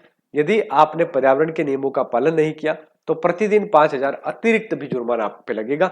और 1 वर्ष तक आप सुधार नहीं करते हो तो 7 वर्ष तक की कैद का प्रावधान है। ये 1986 का अधिनियम आपके सिलेबस में है, तो इसका डेटा आपको पता होना चाहिए कि 1986 का अधिनियम किस वर्ष आया था, तो 1986 में आया था, ठीक है, याद रखना। कब आया था, 1984 के बाद आया था। 1984 में मिक गैस का रिसाव भोपाल में हुआ था, उसके बाद आया था। इसमें और क्या प्रावधान है 1986 में, तो एपीए यानी कि एनवायरमेंट प्रोटेक्शन एक्ट कहते हैं इसको इंग्लिश में, environment protection act, environment protection act 1986। ये क्या करता है भाई, एनवायरमेंट प्रोटेक्शन एक्ट 2006 में एनवायरमेंटल इंपैक्ट असेसमेंट नामक एक क्या करता है, नोटिफिकेशन जारी करता है। तो एक EIA नामक नोटिफिकेशन आया था। आपसे पूछे कि एनवायरमेंट का ये जो नोटिफिकेशन है, एनवायरमेंटल इंपैक्ट असेसमेंट करके, ये कब आया था, तो इसी के आधार पर 1986 के एक्ट के आधार पर इन्होंने जारी किया था, और ये जारी किया था 2006 में। बायोमेडिकल वेस्ट रूल क्या है, तो भाई बायोमेडिकल मतलब हॉस्पिटल्स के बहुत सारे वेस्ट होते हैं। भाई हॉस्पिटल में मान लीजिए कि पोस्टमार्टम हो रहा है, हॉस्पिटल में बहुत सारी चीजें होती है, अंगदान होते हैं हॉस्पिटल में, बहुत सारी चीजें होती है। तो वहां पे जो वेस्ट निकलेगा हॉस्पिटल्स का, वो कहाँ जाएगा भाई? उसको भी तो आपको रखना पड़ेगा ना। तो बायोमेडिकल वेस्ट 2016 में इन्होंने नियम बनाया। किसके तहत बनाया? 1986 के अधिनियम के तहत बनाया, और कहा भैया कि ये कहाँ कहाँ जाएगा। सॉलिड वेस्ट मैनेजमेंट रूल्स बनाए 2016 में, कि जो ठोस अपशिष्ट होता है ना, ठोस अपशिष्ट, उसको कहाँ रखना है। प्लास्टिक वेस्ट मैनेजमेंट बनाया 2016 में, कि प्लास्टिक के कचरे को कहाँ रखना है ना। उसके बाद अलग अलग वेस्ट रूल्स इन्होंने बनाए, ठीक है सर। नॉइस पोल्यूशन रूल्स बनाया 2000, ध्वनि प्रदूषण, ध्यान रखना, ध्वनि प्रदूषण के लिए ग्रीन मफलर योजना शुरू की सरकार। ध्वनि प्रदूषण के लिए कौन सी योजना? Green muffler. Green muffler road के किनारे पर आसपास पौधारोपण किया जाता है ताकि ध्वनि प्रदूषण कम से कम हो, ठीक है। तो ग्रीन मफलर योजना। कोस्टल रेगुलेशन जोन बनाया इन्होंने, और कोस्टल रेगुलेशंस के लिए, कोस्टल्स के लिए चीजें अलग अलग की। अब बात करते हैं वेस्ट की। कचरा जो होता है, अलग अलग प्रकृति का कचरा होता है, और वेस्ट आपका सिलेबस में भाई कचरे के बारे में आपको पढ़ना है। वेस्ट वह सभी पदार्थ जो मानव के उपयोग के बाद बेकार हो जाते हैं, वेस्ट कहलाता है। समझ गए ना बात? घर में भी वेस्ट निकलता होगा, अलग अलग वेस्ट होते हैं अलग अलग प्रकार के। तो प्राकृतिक रूप से घुल न सके, नेचुरल रूप से घुल न सके, उसे हम क्या कहते हैं? कचरा कहते हैं, कि भाई वो वेस्ट है, ठीक है। वर्तमान में वैश्विक कचरे का जो उत्पादन है लगभग 2.24 बिलियन टन प्रति वर्ष होता है। यानी कि वर्ल्ड में प्रति वर्ष 2.24 है ना, 24 बिलियन, मिलियन भी नहीं, बिलियन टन होता है, ठीक है। यदि कुछ न किया जाए तो 2050 तक यह 70% तक बढ़कर 3.88 बिलियन टन हो जाएगा। अगर आपने ऐसा कोई प्रयास नहीं किया तो ये कितना हो जाएगा साहब? ये 3.88 बिलियन टन तक पहुंच जाएगा वेस्ट कचरा। अब वेस्ट कितने प्रकार के हो सकते हैं? वेस्ट अलग अलग प्रकार के होते हैं। वेस्ट का मुख्य जो प्रकार है और उसका जो एग्जांपल है वो मैं आपको बताता हूं। देखो, एक होता है ठोस वेस्ट, एक को कहते हैं सॉलिड वेस्ट। सॉलिड मतलब ठोस कचरा, जैसे कि प्लास्टिक की बोतल, किचन वेस्ट, पैकेट्स, ये सब क्या है? घरेलू कचरा, ये ठोस अपशिष्ट में आता है। बाजार या उद्योग से निकला कचरा, मोबाइल फोन आपके कितने ही पुराने टूट गए होंगे, बार बार आप नया फोन ला रहे हो, कभी सोचा पुराना रेडियो कहाँ गया, पुराना टीवी कहाँ गया, उसका कचरा कहाँ गया होगा? भाई वो खराब तो नहीं हुआ होगा। आपने जो टीवी घर में रखा होगा 10 साल पुराना, आज आपके घर में बड़ा जो है क्रिस्टल एलईडी लगा हुआ है, तो बाकी चीजें कहाँ गई? वो पुराना जो आपके पास ट्राइपॉड था वो कहाँ है? आपके पास वो पुराना माइक सिस्टम था वो कहाँ है? ठीक है, आपके पास पुराना कंप्यूटर था वो कहाँ है? तो ये कहीं ना कहीं ई वेस्ट ही है, कचरा ही है, जो कहीं ना कहीं घूम रहा होगा।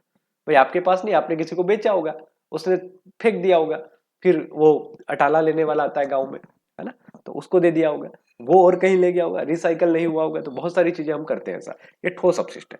फिर आता है तरल, लिक्विड वेस्ट। आता है ना, दो तरह के, जैसे इंदौर वगैरह में आप रहते हो, उज्जैन वगैरह में, तो आपको पता होगा दो तरह के कचरा वाहन, एक ही वाहन में दो तरह के कलर होते हैं, एक पीला डब्बा, एक ग्रीन, ऐसा कुछ होता है, ठीक है। तो सीवेज जो होता है वो तरल कचरा होता है। इंडस्ट्रियल वेस्ट वाटर होता है, तरल कचरा होता है। केमिकल युक्त पानी होता है, तरल कचरा होता है। ये कचरा है लेकिन ये पानी में है, लिक्विड फॉर्म में है, ठीक है, जो आसानी से इन्वायरमेंट में मिल जाता है और हानिकारक प्रभाव अपने छोड़ता है। एक गैसीय वेस्ट होता है, जैसे CO2, SO2, NOx, मीथेन, ये एयर पोल्यूशन के मुख्य गैस है। भाई फैक्ट्री आपने लगा दी, फैक्ट्री का पाइप लगा दिया, ऊपर पोल्यूशन हो रहा है, वेस्ट निकल रहा है और वो वेस्ट वायु में मिल रहा है, जो आपको प्रभावित करेगा। ये गैसीय कचरा है, सिलेबस में है आपका गैसीय कचरा। जैव चिकित्सा कचरा, बायोमेडिकल वेस्ट, हॉस्पिटल्स में कितना ही कचरा रोज फेंकने जाते हैं हॉस्पिटल वाले, ठीक है। भाई दवाइयों की बोतल हो गई या बहुत सारी चीजें, जैसे रक्त निकलेगा, सुई निकलेगी, प्लाज्मा, सर्जिकल वेस्ट, है ना, ऑपरेशन करोगे तो बहुत सारी नसें वगैरह कटी हुई होगी, तो वो आप कहाँ फेंकोगे? ये अस्पताल का कचरा है, जैव चिकित्सा कचरा इसको कहते हैं। ई वेस्ट, इलेक्ट्रॉनिक, मोबाइल आपने टूट दिया, कंप्यूटर, बैटरी, धातुएं, PB, HG, है ना, कैडमियम, बहुत सारी चीजें ऐसी होती है जो इसमें आती है। प्रश्न आपको यहाँ से पूछेगा कि इनमें से कौन सा गैसीय कचरा, इसमें कौन सा बायो कचरा है, कौन सा कचरा है, ठीक है। रेडियोधर्मिक कचरा होता है, न्यूक्लियर रेडियो एक्टिव वेस्ट होता है, जैसे परमाणु संयंत्र का कचरा हो गया, अत्यधिक खतरनाक कचरा हो गया, प्लास्टिक कचरा हो गया, सिंगल यूज प्लास्टिक हो गया, माइक्रो प्लास्टिक हो गया, अनाज हो गया, ये सब प्लास्टिक कचरे के अंतर्गत आते हैं, ठीक है। पानी की बोतल हो गई, ये सब प्लास्टिक कचरा है, ठीक है। अब ये तो कचरे की बात हो गई। भाई हमारा काम क्या है? हम पर्यावरण को पढ़ रहे हैं, तो हमारा ये काम है ना कि इस कचरे को हम कैसे रोकें। तो वेस्ट को हम क्या करें? अलग अलग माध्यम से, अलग अलग माध्यम से इसको कम करने का प्रयास करें। तो वेस्ट टू एनर्जी टेक्नोलॉजी हम लेके आए कि हम क्या करें, कचरे से बिजली बना दें। भाई ये अच्छा ऑप्शन है कि कचरे से क्या करो, ऊर्जा बना दो, बिजली बना दो, है ना, जैव ईंधन, बायो ईंधन, मिथाइल, आपने नितिन गडकरी साहब का नाम सुना होगा, मैटर भी सुना होगा उनका। अ, आपने सुना होगा गन्ने की जो भूसी होती है, गन्ने के रस निकलने के बाद जो कचरा बच जाता है, उससे आपने एनर्जीज बना ली, बायोडीजल बना लिया, जेट्रोफा से बायोडीजल बना लिया, ये कचरा है। आपने चावल से, चावल के जो कटने के बाद जो पराली बचती है उसको जलाने की बजाय आपने उसको मैनेज करके टेक्नोलॉजीज के माध्यम से उसका ऊर्जा में उसको कन्वर्ट कर लिया। तो कचरे से बिजली, ईंधन, गैस बनाई जा सकती है। ये एक बेस्ट ऑप्शन है हमारे पास। तरीका क्या हो सकता है? तो तरीका यह है कि कचरे को 850 से 1100 डिग्री सेंटीग्रेड तक जलाकर बिजली बनाई जा सकती है। ठीक है, अलग अलग वेस्ट की। और क्या हो सकता है? ऑक्सीजन रहित ताप, फ्यूल ऑयल मिलती है। क्या मिलती है भाई? फ्यूल ऑयल मिलती है। ऐसा तेल मिलेगा आपको जो आपके लिए फ्यूल का काम करेगा, फ्यूल ऑयल आप मिल जाएगी। ठीक है सर। गैसिफिकेशन आप कर सकते हो, है ना, आप CO और HO2 गैस बना सकते हो, है ना, अलग अलग गैसेस आप निकाल सकते हो उस कचरे से, और आप इन गैसों को बनाकर इनको एक कंटेनर में सेविंग कर सकते हो। तो आप क्या कर रहे हो? आप उस कचरे का क्या कर रहे हो? यूज कर रहे हो, और वेस्ट टू एनर्जी टेक्नोलॉजी का प्रयोग करके उस कचरे का प्रयोग कर रहे हो। अगली टेक्नोलॉजी AI आधारित स्मार्ट जो है आपकी सेग्रीगेशन मशीनें लगाई गई है। ये क्या करती है? AI कैमरा कचरे को ऑर्गेनिक, प्लास्टिक और ग्लास में पहचान कर अलग कर देता है। मशीनें आजकल ऐसी आ गई है कि कचरा सामने से जा रहा है बड़ी बड़ी फैक्ट्रियों में, तो वो छांट लेगा कि प्लास्टिक कौन सा है, लोहा कौन सा है, कौन सा क्या है। और भारत के बेंगलोर में स्मार्ट वेस्ट लैब बनाई गई है 2023-24 में, अभी हाल ही में। और यहाँ पे छटाई जो है, जो गलत छटाई हो रही थी, उसमें 70% तक की कमी आई है। तो AI बेस्ड जब आप करोगे तो गलती करने की जो सीमा होगी बहुत कम होगी। और क्या आपके पेपर में पूछा जा सकता है यहाँ से? तो 2024 में भारत में सबसे ज्यादा कचरा महाराष्ट्र ने निकाला था, यूपी और तेलंगाना। विश्व का 5% ई वेस्ट भारत में उत्पन्न होता है। तो पूरे भारत का ई वेस्ट समझ रहे ना, electronic, computer, mobile phone, accessories जो होती है, टूटे हुए फोन होते हैं, ये सब 5% ई वेस्ट में आता है। भारत 2022 में सिंगल यूज प्लास्टिक पूर्णतः प्रतिबंधित हो गया। सिंगल यूज प्लास्टिक मतलब वो प्लास्टिक जो एक ही बार आपका सिंगल यूज प्लास्टिक होता है, उसका आप प्रयोग नहीं कर सकते। प्लास्टिक हमेशा एक बार यूज करो, उसको फेंक दो, ये सिंगल। ठीक है सर। इंडोर 7 बार क्लीनेस्ट सिटी का अवार्ड मिला इंदौर को। विश्व में सबसे बड़ा waste to energy plant Shenzhen China में लगा हुआ है, जहां पे वेस्ट टू एनर्जी आपकी बनती है। भारत में 2030 तक 100% तक सेग्रीगेशन एट सोर्स हुआ, यानी कि लक्ष्य हमने हासिल कर लिया कि भाई 2030 तक हम क्या कर लेंगे, सोर्स जो है अपना ढूंढ लेंगे, और उसके हिसाब से अपन 100% तक चीजें कंप्लीटली कर लेंगे। तो ये जितनी जो एनर्जी है इसके आधार पर।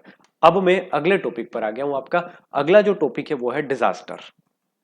डिजास्टर, आपदा। ये भी आपके सिलेबस में, अगर आप चाहो तो मैं आपको बता देता हूं एक बार पुनः सिलेबस को, कि भाई सिलेबस के हर टॉपिक पर मैंने जो है आपको कुछ न कुछ जानकारी दे दी है। ठीक है, जो आपको ये बताएगी कि आपका जो पाठ्यक्रम है वो पाठ्यक्रम ओवरऑल आपका जो है इस पहले पार्ट और सेकंड पार्ट को लेके कंप्लीट हुआ। देखो, ये पर्यावरण संरक्षण अधिनियम 1986 मैंने आपको बताया, मैंने जलवायु परिवर्तन के सारा डाटा आपको बताया, मॉन्ट्रियल प्रोटोकॉल मैंने आपको बताया, मैंने आपको वैश्विक वायु प्रदूषण पढ़ाया, जल प्रदूषण पढ़ाया, मृदा प्रदूषण पढ़ाया, ठोस तरल बायोमेडिकल जोखिमपूर्ण इलेक्ट्रॉनिक, जलवायु परिवर्तन, इसके सामाजिक आर्थिक राजनीतिक आयाम पढ़ाए, मानव स्वास्थ्य पर प्रदूषकों का प्रभाव आपको बताया। मैंने कल वाले पार्ट में आपको पर्यावरण और मिलेनियम विकास गोल SDG इंडेक्स वगैरह बताया था।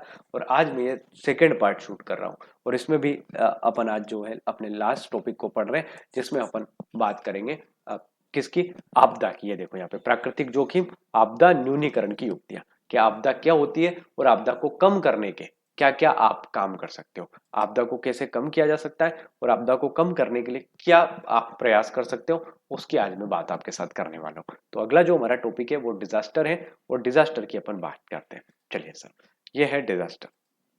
प्राकृतिक जोखिम, नेचुरल हजार्ड। क्या होता है भाई natural hazard? Natural hazard, hazard एक शब्द होता है।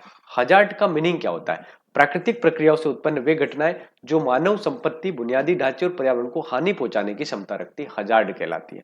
हजार्ड का मीनिंग क्या है यहाँ पे?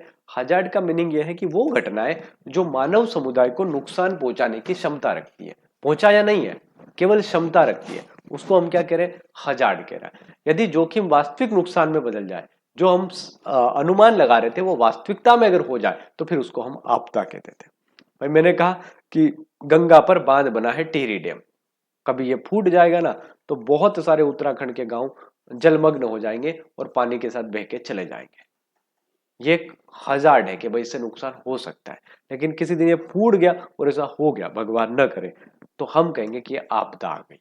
तो हजार्ड आपदा के पहले का शब्द है, जबकि आपदा जिसे हम डिजास्टर कह रहे हैं ये हजार्ड के बाद का शब्द है। तो हजार्ड तब कही जाती है जब एक अनुमान हम लगा रहे होते हैं कि उससे मानव को, संपत्ति को, बुनियादी ढांचे को और पर्यावरण को हानि पहुंच सकती है, वो हजार्ड है।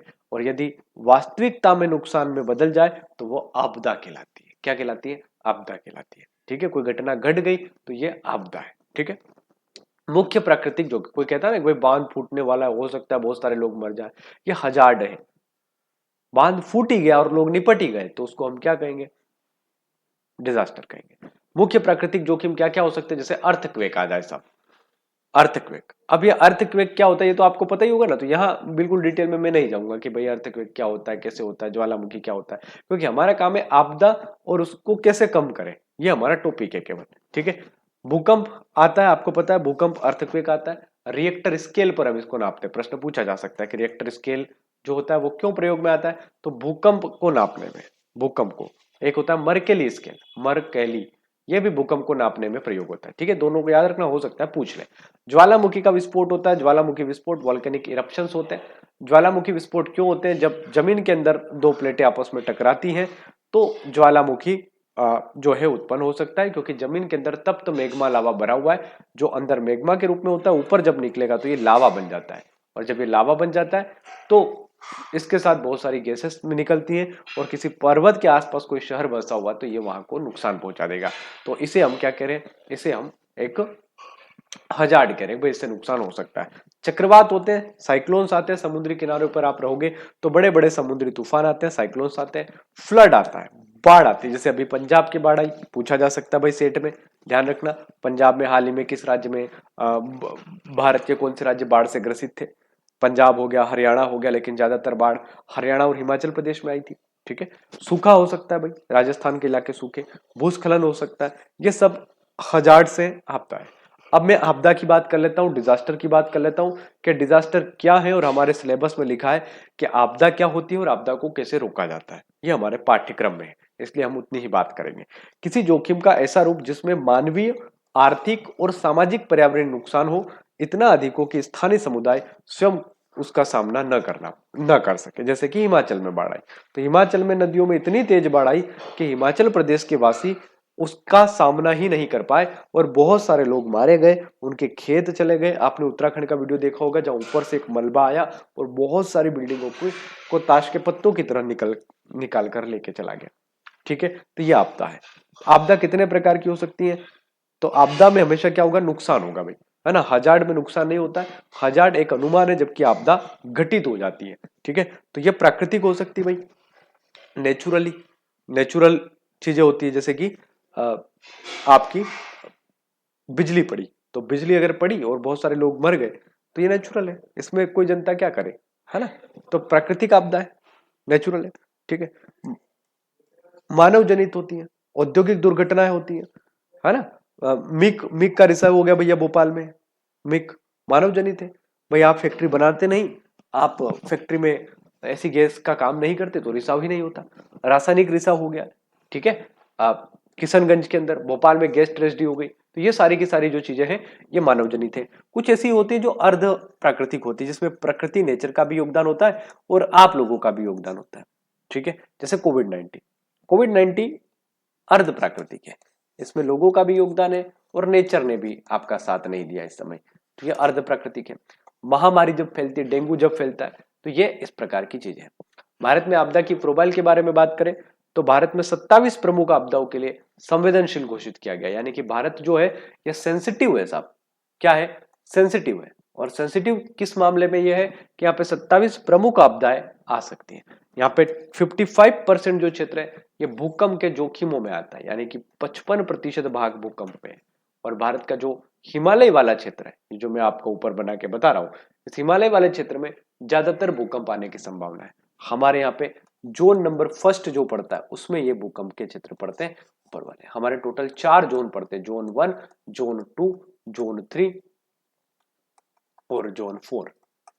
ठीक है, जोन नंबर 4 जो सबसे खतरनाक है वो जोन 1 में आते हैं, जैसे हिमालय के क्षेत्र हो गए और ये सारे के सारे जोन 2 में फिर आधे क्षेत्र आते हैं, जोन 3, ऐसे बहुत सारे भूकंप के हमारे यहाँ पे क्षेत्र है। ठीक है, तो इसको आप याद रखिएगा।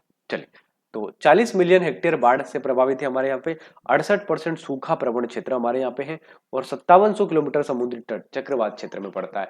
यानी कि यहाँ पे किसी न किसी प्रकार का जो है दिक्कत हो सकता है समुद्री इलाकों में। हिमालय क्षेत्र भूस्खलन, बर्फीले तूफान यहाँ पे आते रहते हैं, और लैंडस्लाइड यहाँ पे होता है, पहाड़ गिर जाते हैं, पहाड़ के पहाड़ नीचे धस जाते हैं, इस वजह से हमें नुकसान हो जाता है। आपदा प्रबंधन के क्या चरण है भाई? आपदा अगर आ गई, मान लो आपदा कहीं पर आ गई, जैसे मैं कहूं कि उत्तराखंड में आ गई, तो उत्तराखंड में अगर आपदा आई तो फिर भाई मैनेजमेंट करना पड़ेगा।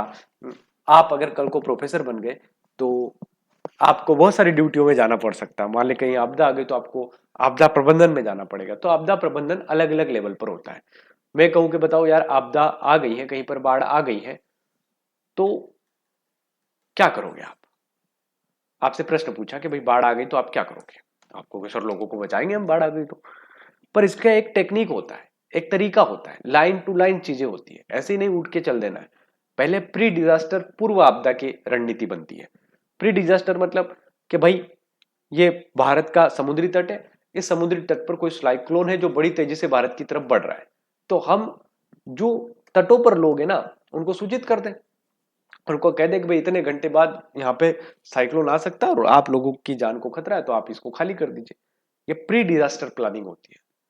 आपको पता है कि डिजास्टर आएगा, आपको पता है कि नुकसान होगा, क्योंकि आपके पास इतनी टेक्निक्स है कि अब आपको पता चल जाता है कि क्या होने वाला है, कौन से तूफान आने वाला है, पता चलता है ना। कहते हैं कि फोनी आ गया भाई, तोयते तूफान आ गया है, ताउते आ गया है, ये टीवी वाले बताते रहते हैं कितनी तेजी से चल रहा है, इतने घंटे की रफ्तार से आगे बढ़ रहा है, कुछ ही देर में इस तट पर पहुंच जाएगा, और आप साथ साथ मीडिया वाले को भी उठा के ले जाएगा।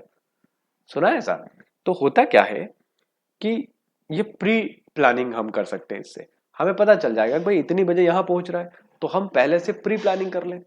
हम उनको लोगों को बचाने के लिए पहले से कुछ अस्थायी कंस्ट्रक्शंस कर लें, टेंट लगा लें कि भाई पुनर्वासित करना है लोगों को, तो कहाँ रखेंगे? उसके उनका घर तो वो छोड़ के आ गए बेचारे, अब उनको रखना पड़ेगा ना। तो पहले से प्री डिजास्टर पूर्व प्लानिंग हमें करना पड़ती है, मिटिगेशंस करना पड़ता है, न्यूनीकरण प्री डिजास्टर में, कि भाई आपदा आ तो रही है, आपदा खत्म नहीं हो सकती, तो कम जरूर हो सकती है, इसके प्रभाव को हम कम कर लेंगे।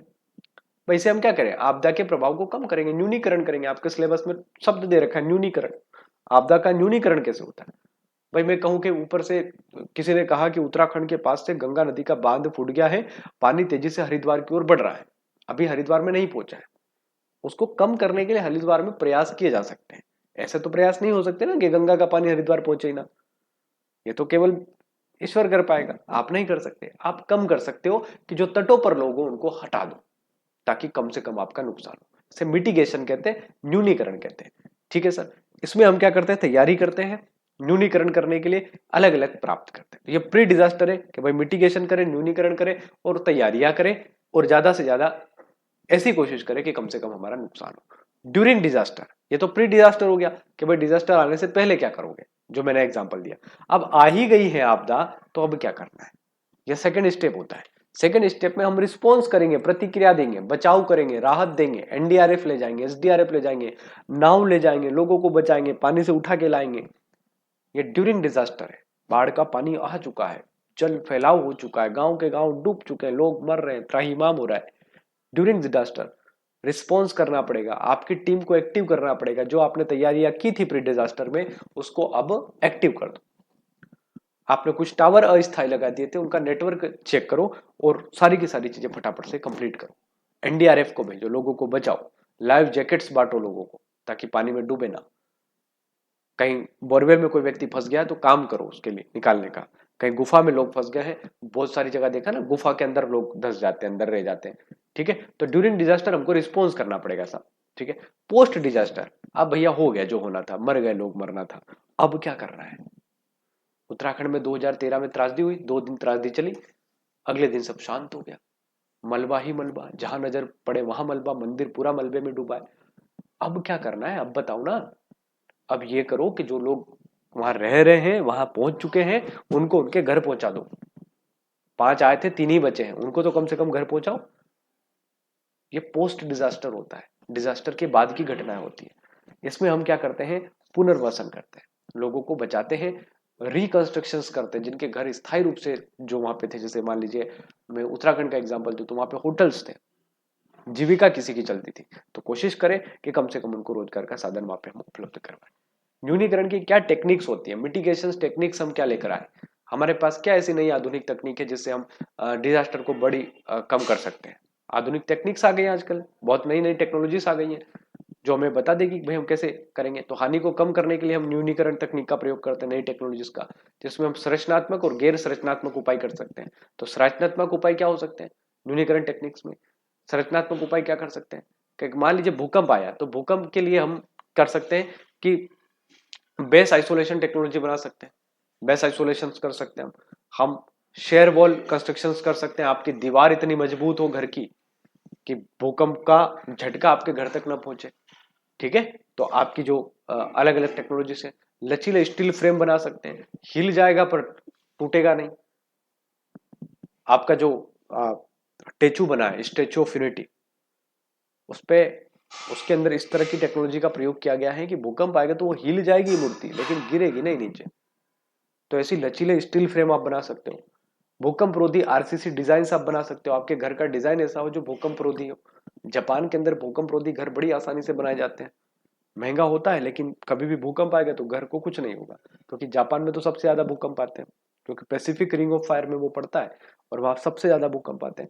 IS 1893 IS, ये जो कंस्ट्रक्शन के वर्क होते हैं उसके लिए प्रयोग में लाया जाता है। गैर संरचनात्मक क्या तकनीक हो सकती है, ये तो संरचनात्मक बता दी, मतलब घर बना दो, ऐसा बना दो, वैसा बना दो, तो ये तो संरचनात्मक होगी। गैर संरचनात्मक क्या कर सकते हैं भूकंप के लिए, पुराने भवनों को रेटो फिटिंग करो, है ना, उस पर काम करो, सुरक्षित जोन मैपिंग करो, ऐसी जगह पर घर बनाओ जहां कम से कम संभावना हो भूकंप आने की। ठीक है, भूकंप अर्ली वार्निंग सिस्टम लगाओ, उत्तराखंड में लगा है कि पहले से अगर भूकंप या घटना कुछ घटती है तो आपको पहले ही सूचना मिल जाए, ताकि आप कम से कम घर से बाहर निकलो तो जान हानि ना हो, जन हानि ना हो, लोग मरे ना। ठीक है, तो ये भूकंप के लिए। बाढ़ में क्या हम मिटिगेशन कर सकते हैं, तो बांध और तट जो बंद होते हैं उनको हम अच्छे से बनाएं, नदी का चैनलाइजेशन करें, नदी को देखें कि भाई उसके बहाव क्षेत्र में कोई अवरोध तो नहीं आ रहा है। भाई नदी में बाढ़ कब आती है, जब उसमें अवरोध आ जाता है। भाई आपने अवरोध आने का बड़ा कारण क्या है, अवरोध आने का बड़ा कारण यह है कि वहां पर अच्छे से रिवर का जो चैनल था जिसमें रिवर फ्लो कर रही थी वो अब नहीं जा पा रही है, इसलिए उसका पानी बाहर आ गया। फ्लड प्लानिंग जोन बनाए कि कहां कहां पर बाढ़ आती है, उनके जोन को डिसाइड कर ले कि भाई बिहार में, असम में कहां ज्यादा बाढ़ आती है। ठीक है, रिवर इंटरलिंकिंग करें, आपको पता है कि एक नदी में पानी पर्याप्त मात्रा में होता है लेकिन दूसरी नदी पास वाली में नहीं होता है, तो आप इस नदी को इस नदी से जोड़ दे और इसका पानी इधर ट्रांसफर कर दे। जैसे केन बेतवा लिंक परियोजना हम बना रहे हैं, केन बेतवा लिंक परियोजना हम बना रहे हैं। ठीक है, तो रिवर इंटरलिंकिंग करें, रेन वाटर हार्वेस्टिंग लगाएं ताकि कम से कम पानी आपका जो है बचे, है ना, तो बाढ़ वगैरह। स्मार्ट ड्रेनेज बनाएं, नालियां जो है वो स्मार्ट तरीके से बनाएं, ऐसे नहीं कि भाई आपने स्मार्ट सिटी बनाया और आपको पता चला कि यार नाली का पाइप डालना तो भूल ही गए। अभी आजकल सिटी में क्या हो रहा है, शहरों में यही हो रहा है, आपने रोड बना दी, पता चला अरे यार नाली का पाइप किधर डालेंगे, पाइपलाइन डालना तो भूल गए। आपने देखा होगा आपके गांव में भी ऐसा ही हुआ, फिर पाइप बाद में डालते हैं रोड पूरी खोदने के बाद। हुआ है किसके किसके यहाँ पे ऐसा हुआ है। तो स्मार्ट ड्रेनेज सिस्टम लेके आओ भैया। ठीक है, ये बाढ़ को बचाएगा। चक्रवात से क्या कर सकते हैं भाई, चक्रवात का मिटिगेशन कैसे करेंगे, चक्रवात को कम कैसे करेंगे। चक्रवात आ रहा है तो अर्ली वार्निंग सिस्टम लगाओ, IMD हमारा लगा रहा है, IMD, है ना, इंडिया का जो मेट्रोलॉजिकल डिपार्टमेंट है वो बता देता है कि भाई 4 घंटे में तूफान जो है महाराष्ट्र की तट पर पहुंचेगा या मुंबई के तट पर पहुंचेगा, जिससे लोगों को नुकसान हो सकता है। तो अर्ली वार्निंग सिस्टम है, लोगों को पहले ही पता चल जाएगा, तो जो मछुआरे हैं जो समुद्र में उनको बाहर निकाल लेंगे हम, है ना। साइक्लोन शेल्टर्स बना देंगे, उड़ीसा का मॉडल है ना, साइक्लोन शेल्टर्स बनेंगे कि साइक्लोन को रोकने के लिए कुछ ऐसा स्ट्रक्चर बनाओ कि साइक्लोन का कम से कम प्रभाव आपके तटों पर हो, है ना। तो याद रखना, मैंग्रोव प्लांटेशन करेंगे हम, समुद्र के किनारे पर क्या लगा देंगे, मैंग्रोव्स लगा देंगे। मैंग्रोव्स एक प्रकार की वनस्पति होती है जो समुद्र के जो तूफान होते हैं ना उसके प्रभाव को कम कर देती है, रोक देती है, मिट्टी का कटाव नहीं होने देती है, समुद्र की तरफ चक्रवात को कम आने देती है ना, रोकेगी तो नहीं पूरी तरह से लेकिन उसके प्रभाव को कम कर देगी। आपातकालीन संचार प्रणाली, जैसे आपके खेत में मेड़ आपने बनाई, मेड़ से बार बार पानी की वजह से मिट्टी बह के जा रही है, तो आप वहां पे कोई बोरी डाल दो, आसानी से वो पानी उससे टकराएगा लेकिन मिट्टी बह के नहीं जाएगी, मिट्टी वहीं रुकेगी, पानी ही फ्लो होगा। ऐसा बहुत बार खेत पर जब पानी पिलाते हैं तो किसान भाई करते हैं। आपातकालीन संचार प्रणाली, डोपलर रडार लगा दो। ठीक है, तो चक्रवात में ये रडार सिस्टम हमारा काम करता है। ठीक है, सूखा अगर पड़ रहा है तो उसका क्या मिटिगेशन होगा, ये मिटिगेशन पर ज्यादा हम जोर क्यों दे रहे हैं, क्योंकि हमारे सिलेबस में शब्द लिखा है मिटिगेशन। तो मिटिगेशन में हम क्या करेंगे, सूखा पड़ रहा है तो हम ड्रिप इरिगेशन सिस्टम लगाएंगे, फवारा लगाएंगे, ताकि कम से कम पानी का बहाव हो और लोग पानी को आसानी से कर लें। वाटर शेल्स लगाएंगे, मैनेजमेंट्स लगाएंगे, फार्म पॉन्ड लगाएंगे, ठीक है, ये सारी चीजें हम करेंगे। ड्रॉप रेसेंट क्रॉप्स लगाएंगे, ऐसी फसल लगाएंगे जिनको कम पानी चाहिए, ठीक है। तो पीएम जो किसान योजना है उसका प्रयोग करेंगे। ऐसे बहुत सारे काम है। अब राहत बचाव रिलीफ, और इसमें क्या हम करेंगे, तो देखो राहत और बचाव के लिए हम राहत या रिलीफ लोगों को देंगे, जिसमें भोजन, पानी, दवा, है ना, फूड पैकेट्स बांटेंगे, अस्थायी आश्रय बना देंगे, टेंट हाउसेस बना देंगे ताकि लोग रह सके आपदा के अंदर। एनडीआरएफ हमारी है, national disaster relief force. SDRF है जो स्टेट में काम करती है, त्वरित सहायता देंगे, ठीक है। इमरजेंसी स्वास्थ्य सेवाएं देंगे ताकि लोगों को जो है डिजास्टर से बचाया जा सके। ये आपके सिलेबस का है। रेस्क्यू क्या करेंगे भाई, बचाव करेंगे, रेस्क्यू करेंगे, सर्च चलाएंगे, रेस्क्यू ऑपरेशंस चलाएंगे, लोग डूब चुके हैं मान लो पानी में तो निकालेंगे। ये सारी बातें हम करने वाले हैं। तो रेस्क्यूज वगैरह, बचाव वगैरह हम करते हैं। हेल्पलाइन नंबर जैसे हमारा 108 112 है, तो इस प्रकार के हेल्पलाइन नंबर हमें जारी करना पड़ेंगे। ड्रोन का हम मदद ले सकते हैं, ड्रोन से ऊपर से देख सकते हैं कि भाई कहाँ कहाँ पर दिक्कतें ज्यादा है, ठीक है। तो ये हम काम करते हैं। नेशनल डिजास्टर रिस्पॉन्स फोर्स हमने बनाया है ना, जो पूरी तरह से रिस्पॉन्स करता है, ठीक है सर। पुनर्वास रिहेबिटेशन जो होता है उसमें हम क्या करेंगे भाई, जो प्रभावित हो गए उन लोगों को घर देना पड़ेगा। आज भी आप बिहार, हिमाचल, पंजाब में जाके देखिए, लोग अस्थायी घरों में रह रहे हैं, उनका जो वास्तविक घर था पूरी तरह से खत्म हो चुका है। पशु भी चले गए, गाय भेड़ बकरी जो पाला था सब पानी बहा के ले गया। अब वो संयोग से बच गए, अब वो अस्थायी रूप से रह रहे। तो सुरक्षित घर जो होता है, पुनर्वास, रिहैबिलिटेशन जो होता है वो उन्हें करना पड़ेगा। पैसा सरकार दे, कम से कम पैसा इतना तो दे कि वो अपना जीवन वापस से शुरू कर पाए। मनोवैज्ञानिक परामर्श दे, लोग जो डिमोटिवेट हो गए, जिनको लगता है कि हमारा तो सब कुछ ही खत्म हो गया, हमारा पूरा परिवार खत्म हो गया, हम 2 ही सदस्य बचे, तो उनको फिर मनोवैज्ञानिक परामर्श देना पड़ेगा, भाई ऐसे काम नहीं चलेगा। पूर्ण निर्माण हमको करना पड़ेगा। सरकार का एक काम होगा, भारत की सरकार एक जन कल्याणकारी सरकार है, आप सबको पता है। तो भारत सरकार का ये कर्तव्य होगा कि भारत सरकार पुनः लोगों को दीर्घकालिक इंफ्रास्ट्रक्चर, पक्के मकान बनाकर दे। ये भी प्रयास सरकार को करना चाहिए। आपदा रोधी भवन कोड लागू करना चाहिए, ऐसे घर बनाना चाहिए जो आपदा से प्रभावित ना। इसके लिए हमने डिजास्टर मैनेजमेंट एक्ट बनाया 2005 का। प्रश्न आ सकता है डिजास्टर मैनेजमेंट एक्ट कब आया था, 2005 में आया था। महत्व क्या है, भारत में पहली बार आपदा प्रबंधन को कानूनी रूप दिया गया कि भाई भारत में आपदा तो आती रहती, कहीं ना कहीं आपदा आती है, तो उसके लिए कानूनी रूप दिया गया। और हमने इसमें 3 संस्थाएं बनाई। हमने नेशनल लेवल पर बनाया राष्ट्रीय आपदा प्रबंधन प्राधिकरण, इसके अध्यक्ष प्रधानमंत्री खुद होते हैं, जो भी पीएम होगा वो इसका अध्यक्ष होगा, राष्ट्रीय आपदा प्रबंधन प्राधिकरण का। कि नेशनल लेवल पर अगर कोई घटना बड़ी घटती है, जैसे कि अभी महामारी आई थी कोविड, तो उसके लिए एनडीए में हमारा आगे आ गया था राज्य आपदा प्रबंधन प्राधिकरण, एसडीएम। और राष्ट्रीय आपदा अगर किसी को हम घोषित कर देंगे तो उसका पूरा मैनेजमेंट राष्ट्रीय आपदा प्रबंधन करेगा। देश में अगर कोई घटना है जिसको राष्ट्रीय आपदा घोषित कर दिया, जैसे कोविड को किया था, तो फिर पूरा मामला भारत सरकार देखती है। किसी को राज्य आपदा घोषित किया किसी राज्य के द्वारा, तो वहां पे मुख्यमंत्री सब कुछ देखेगा, ठीक है सर। तो ये एसडीए में होता है। स्टेट आपका डिजास्टर मैनेजमेंट होता है, ठीक है, अथॉरिटी कहते हैं इसको, इसको एनडीए में कहते हैं, नेशनल डिजास्टर मैनेजमेंट अथॉरिटी। आप सबको ये सारी जानकारी तो होगी मुझे ऐसा लगता है। जिला आपदा प्रबंधन प्राधिकरण होता है, डीडीएमए होता है, इसका जो अध्यक्ष होता है वो कलेक्टर होता है। जिला लेवल पर मान लो कोई नदी है, उस नदी से 5 लोग बह के चले गए, तो जिले की डिजास्टर है, यहाँ पर कलेक्टर साहब को पूरी पावर है कि वो अपने अनुसार काम को रख सकते हैं, ठीक है सर। तो ये आपका क्या डिजास्टर मैनेजमेंट एक्ट है। इसी के अंदर हमने नेशनल डिजास्टर रिस्पॉन्स फोर्स बनाया। मैंने रिलीफ कहा था एक बार, उसको थोड़ा सुधार कर लीजिएगा, रिस्पॉन्स फोर्स। रिस्पॉन्स फोर्स का मतलब क्या है कि आपकी जो डिजास्टर आई है उसको, उसमें जो लोग प्रभावित हुए उनको बचाने के लिए हमारे पास एक टीम है जिसको हमने एनडीआरएफ का, तो एनडीआरएफ हमने 2006 में बनाया। एक्ट था 2005 का, लेकिन इनकी स्थापना 2006 में हमने की, है ना।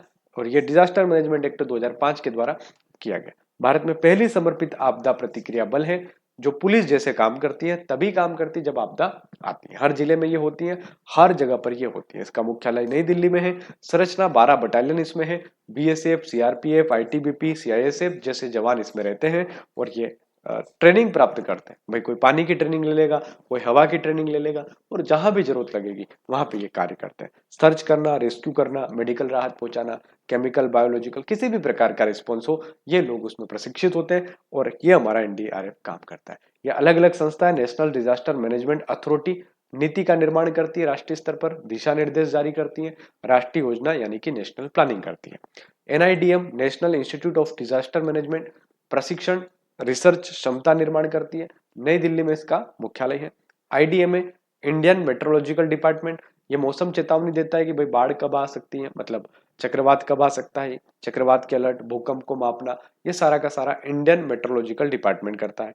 इसरो और आपका जो एनआरएससी है ये मैपिंग करता है और ये बताता है रिमोट सेंसिंग के माध्यम से कि कौन से इलाके संवेदनशील हैं। अब हम बात कर लेते हैं वैश्विक स्तर पर डिजास्टर मैनेजमेंट के लिए क्या प्रयास तमाम देशों ने कर रखे हैं। तो सेंडाई फ्रेमवर्क हमारा है। आपसे पूछे कि सेंडाई फ्रेमवर्क का मतलब क्या है, तो सेंडाई एक फ्रेमवर्क है 2015 से 2030 तक। हमने इसमें टारगेटेड तरीके से विश्व के अंदर आपदा के बारे में बात की है। ठीक है सर। उसके अलावा 2005 से 2015 में होयोगो हमारा एक फ्रेमवर्क है, उसको आप याद रखना। और यूएनडीआरआर ये आपका UN office of disaster risk reduction है, जो कि यूएन के अंदर काम करता है। और जो सेंडाई फ्रेमवर्क है उसमें 4 हमने प्रायोरिटी रखी है। अंडरस्टैंडिंग डिजास्टर रिस्क, और डिजास्टर का गवर्नेंस आप कैसे करोगे, इन्वेस्टिंग कैसे करोगे, प्रिपरेशन कैसे करोगे, ये सारा काम जो है इसके अंतर्गत होता है। तो ये कंप्लीटली यूनिट 9 मैंने आपको पढ़ा दी है, पार्ट ए, और ये आज पार्ट सेकंड भी मैंने अपलोड कर देगा। तो पार्ट सेकंड भी आज आपका हो गया। ठीक है भाई, तो पूरी कंप्लीट यूनिट 9 आपकी हो गई, फर्स्ट पार्ट, और ये पार्ट हो गया सेकंड। आप लोग जो है अच्छा रिस्पॉन्स कर रहे हैं, बहुत अच्छा लगा मुझे। आप लाइक जरूर कर लीजिएगा सेशन को, और कमेंट जरूर कीजिएगा कि नेक्स्ट कौन सा यूनिट आप करना चाहते हो और ये यूनिट आपको कैसा लग रहा है। मेरी पूरी यह है, कोशिश यह है कि आपको सिलेबस पाठ्यक्रम की उन मूल बातों से मैं अवगत करा दूं जो पाठ्यक्रम से सीधे प्रश्न आपके मिलने वाले हैं। आप डिटेल में पढ़ोगे और अच्छी बात है, लेकिन मैंने आपको जो दिया है वो अपने आप में आपका एक पूरी तरह से रिवीजन रिकैप है, जो आपको पूरी यूनिट को कुछ घंटों में रिवीजन करवाने की मदद कर सकता है, और आपके यहाँ से सीधे सीधे प्रश्न बनने वाले हैं। बहुत बहुत धन्यवाद आप लोगों का। जय हिंद। अगला सेशन कौन सा चाहिए जरूर कमेंट कीजिएगा। रिक्वेस्ट है आप लोगों से, पहला पार्ट जरूर देखना, उसके बाद सेकंड पार्ट देखना। अगर देख लिया सेकंड तो पहला जाके जरूर देख लेना। ठीक है, बहुत बहुत धन्यवाद। जय हिंद।